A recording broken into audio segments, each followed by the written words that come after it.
یہ لوگ چاہتے کیا ہیں؟ ان کے مقاصد کیا ہیں؟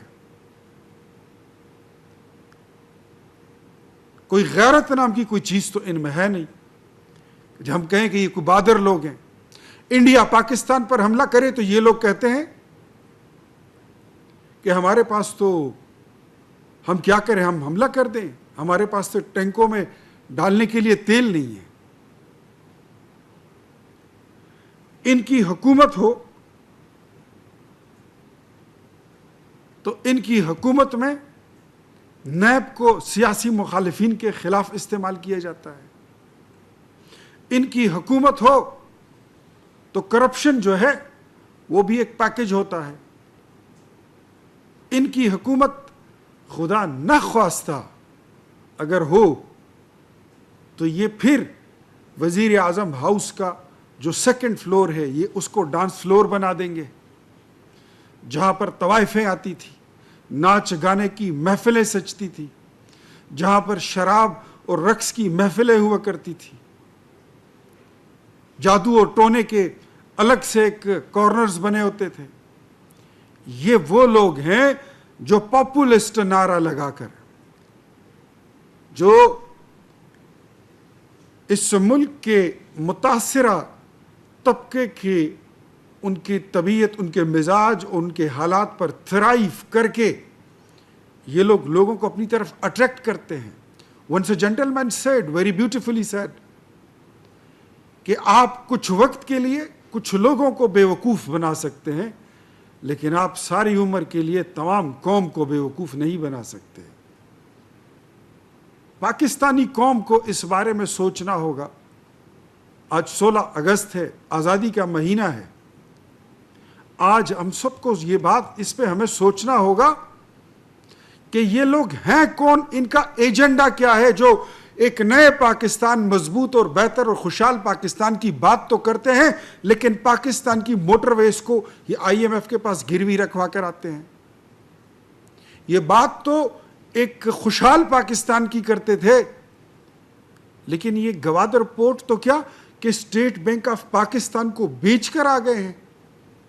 آج ہم اسٹیٹ بینک آف پاکستان کو اسٹیٹ بینک آف پاکستان کہہ نہیں سکتے، صرف اسٹیٹ بینک کہہ سکتے ہیں، کیونکہ وہ انہی انقلابی لوگوں نے جو کہتے تھے کہ ہم انقلاب لے کر آئیں گے، انہوں نے IMF کے پاس گروی رکھوا دیا ہے۔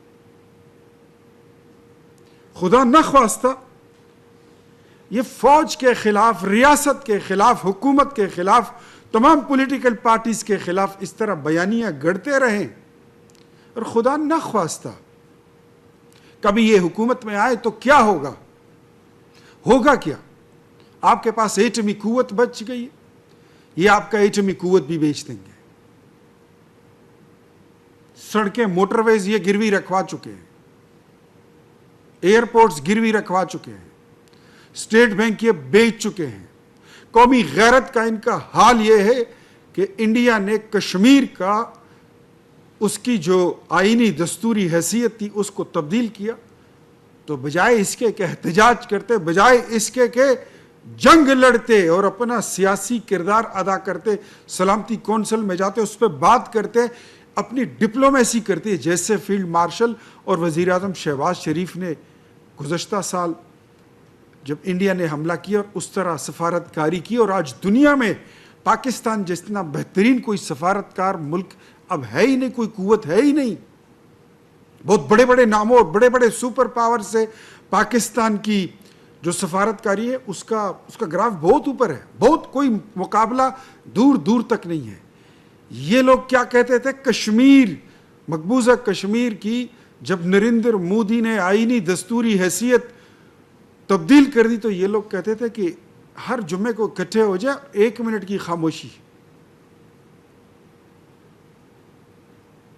حج مہنگا، عمرہ مہنگا، کشمیر پر احتجاج نہیں، وزیر اعظم ہاؤس کو قہوہ خانہ بنا دینا، ڈانس کلب بنا دینا، اور حج اور عمرے جو ہے اس کو مہنگا کر دینا۔ کیا یہ نیا پاکستان تھا؟ کیا یہ نیا پختونخوا تھا؟ کیا یہ انقلاب ہے؟ کیا یہ مدینہ کی ریاست ہے؟ نہیں میرے عزیز ہم وطنوں، بالکل بھی نہیں۔ 14 اگست کے دن پر جو لوگ احتجاج کرتے ہیں مجھے اس میں کوئی شک نہیں ہے وہ ہم میں سے نہیں ہے. ان کو اس سبز ہلالی پرچم سے کوئی سروکار نہیں ہے.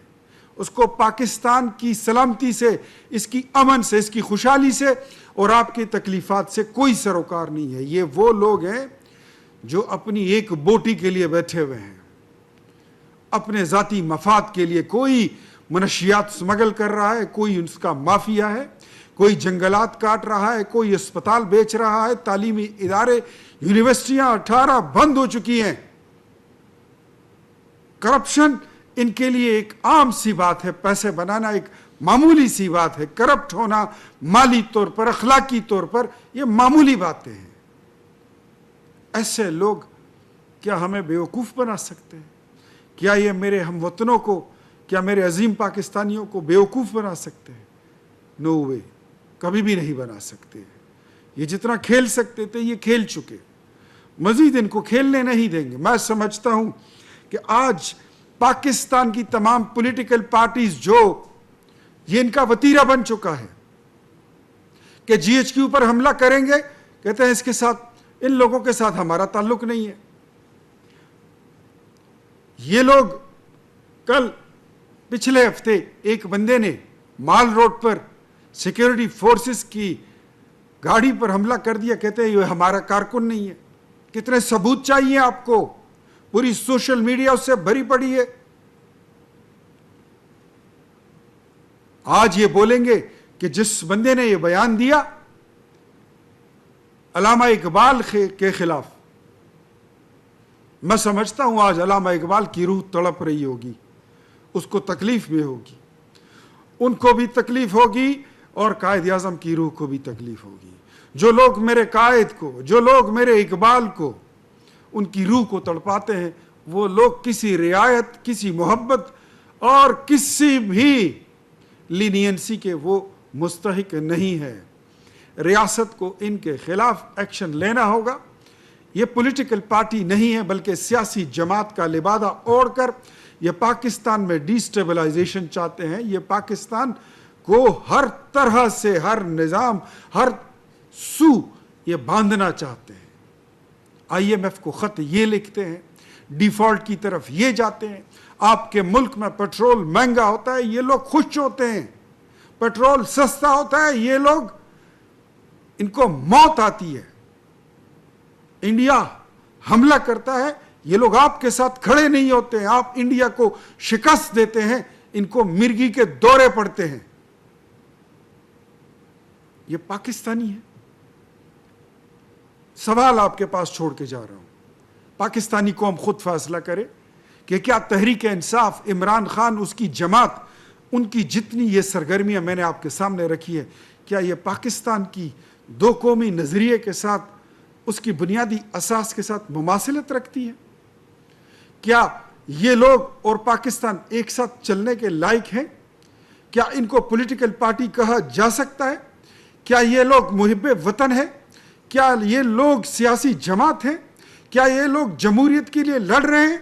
یہ کل کی ان کی ساری سول سپریمیسی ختم ہو جائے گی. فوج کی ایک سنتری کی سیٹی بجانے کی دیر ہے کہ آؤ ہم تمہیں اقتدار دیتے ہیں، تم اقتدار پہ آ جاؤ. یہ ایک عدلیہ یہ جج جو ہے ثاقب نثار بن جائے چیف جسٹس آف پاکستان اور کہہ دے کہ ہم تمہیں اقتدار دیتے ہیں.